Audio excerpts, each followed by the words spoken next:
Russia will pull back its troops in Georgia next week in line with a French-brokered ceasefire deal. That assurance came from Russian President Dmitry Medvedev on Wednesday from a meeting with the Spanish Prime Minister in Russia's second city of St. Petersburg.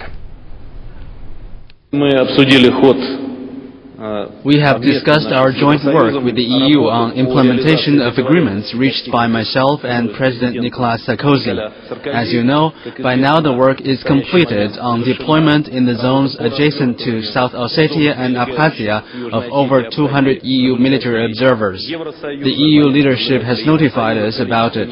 Our peacekeepers started to cooperate with the EU observers, and by the agreed dates, peacekeepers will be fully withdrawn from the territory of Georgia. The Russian military and EU officials said earlier there was still no agreement on full access to the zones. But on Wednesday, 3 EU patrols entered the South Ossetia buffer zone at separate locations, passing Russian checkpoints. The crisis over Georgia, an aspiring NATO member and a key transit state for exports of the Caspian Sea oil and gas, has damaged Moscow's relations with Europe and North America. EU monitors have moved into a Russian-controlled buffer zone around Georgia's breakaway region of South Ossetia, clearing the way for a Russian troop pullback by October 10th. Zhang Rui with the latest.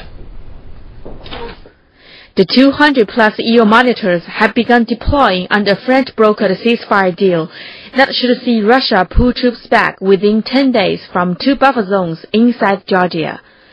Russia occupied the buffer zones after a brief war with Georgia in August.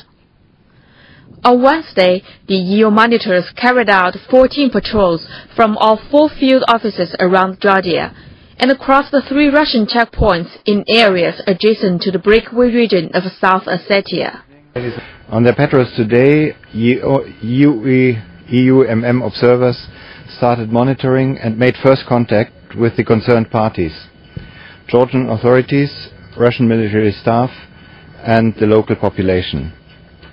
Until now, EUMM has effectuated 14 patrols, each one being composed of 2 cars and 8 observers. The EU monitors have also advanced to a Russian checkpoint in Abkhazia, the second breakaway region. They have established the first contact with the Russian military staff stationed there. Meanwhile, Russia's foreign ministry has said Russian troops will complete the handover to the EU monitors in the buffer zones on October the 10th. Russia says the EU monitors will not be allowed inside South Ossetia and Abkhazia, recognized by Moscow as independent states. Zhang Rui, CCTV.